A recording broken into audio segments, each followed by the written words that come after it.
Hey guys, welcome back to another video with the High Mountain Homestead.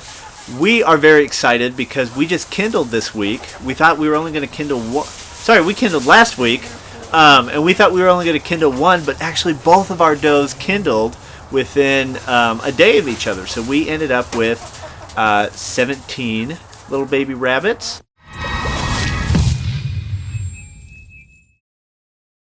So this video is for anybody who is not necessarily a first-time rabbit keeper, but if you are new to it or thinking about it, here are 4 things that as a new rabbit keeper were very interesting and helpful to learn as we went through the kindling process. If you're new to the channel, welcome. I'm glad to have you.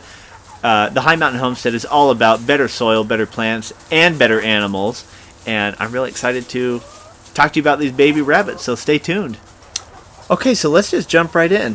Point number 1, let's talk about some shelter for this. So as you can see, we have a raccoon hut, or raccoon coop, whatever you want to call it, which is combined housing with chickens and our rabbits. And so it is the winter time, so we have this greenhouse poly up right now. And what I'd like to do is really just call out the fact that you want to make it comfortable for them, okay? Rabbits are pretty hardy in the winter, but putting up this this windbreak, I think, really helps. So we were, kind of paranoid about the question, like, what does their shelter really need to be? This is fine for them. Okay, let's just jump right into point number 2, nesting boxes. So the point that I want to highlight, oh, you can see some movement happening right there.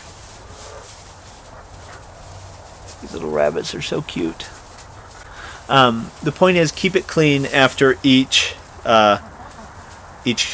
kindle. Okay, so we bought these nesting boxes off of our neighbor who used to have a pretty big rabbitry. They were pretty gross, not because our neighbor's gross, just because he was doing this a lot, right?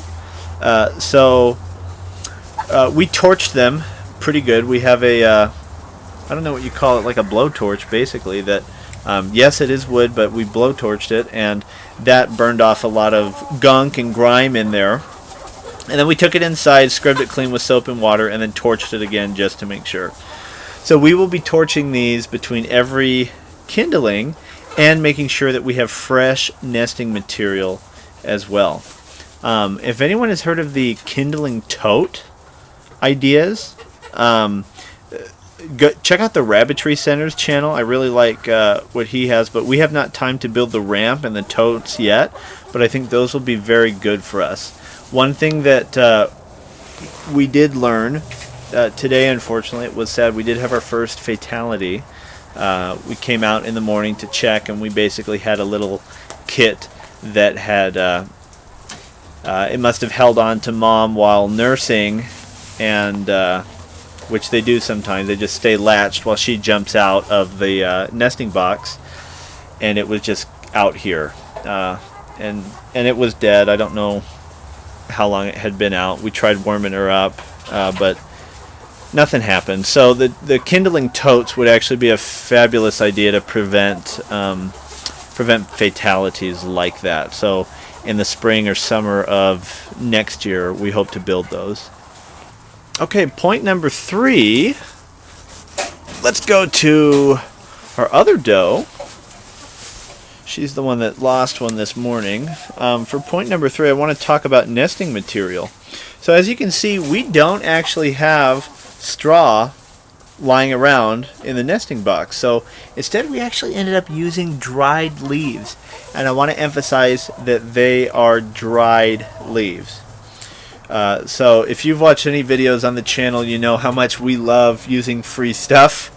So we've driven around, we've picked up loads of leaves. You can see we've got some bags over there. Basically in the fall, we just drive around, and if we see a bag of leaves on the side of the road, we just take it.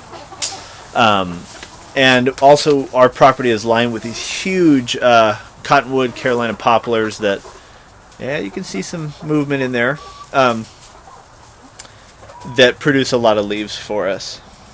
So with those leaves, you don't really have to worry about pesticides, which is nice because they've fallen on the ground during fall. and people collect them in fall when they're not applying pesticides. You can pretty much rest assured that the leaves are always pretty clean things to use.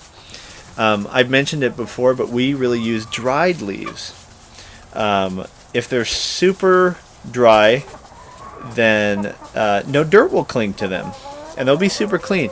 Leaves also feel more natural. I mean, if you think about how a rabbit would be doing this in nature. Got some really cute little rabbits in there. Sorry, sidetracked. I'm new to rabbits, so... Oh, there we go. Oh, yeah. There's the money shot. I'm new to rabbits, so this is just like the cutest thing for me. I feel like everyone else that like does rabbits online is like, yeah, calm down. That's just how cute rabbits are. But I love it. I love it. Leaves. So we've had no problems with leaves so far. I feel like it really replicates a very natural nesting process. Again, this is our first time and we're still learning, but I'm a big fan of leaves. You can see how it really meshes well with her hair that she's pulled out. You can see how that's kind of formed a nice soft webbing. So after my wife comes to check the litter each day, she will add another handful of leaves on top of them. This mom will move them away if she thinks the kits are warm enough. She's a good mom. I'm finding out rabbits are much you worry a lot less than you do with sheep, I'm telling you. A side note on leaves is that I usually see this mama eating these leaves all the time. So maybe again, this is Carolina poplar, so it's possible that we'll rake those up and maybe use them as a hay or a fodder over the winter in coming years, as well as nesting material. Okay, so the fourth and final thing that I want to call out here is heat. So I was paranoid about this, thinking of, do they need heat? Because it really seems like they would, being newborns and all, but they're actually okay. A normal Kindle size for the silver fox, which is about, which is what she is. The normal litter size is about 7 to 8.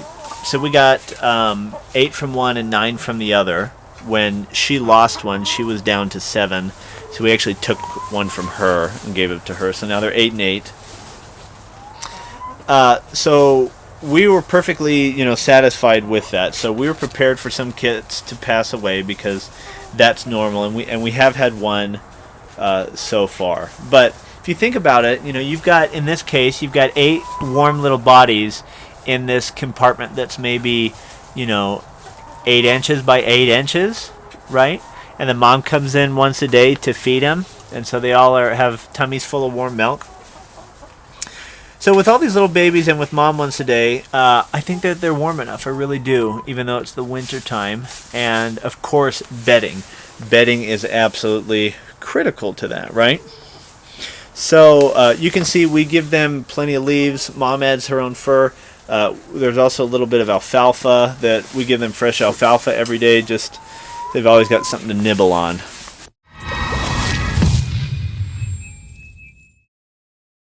I appreciate you tuning in for this episode, and I especially appreciate it if you have Kindled multiple times. I would be really interested to hear if anyone has any comments with any tips or their own, advice on doing rabbits. This is our first 2 Kindles back to back, so pretty much our first Kindle, and we're just grinning ear to ear about it, but also very, very eager to learn.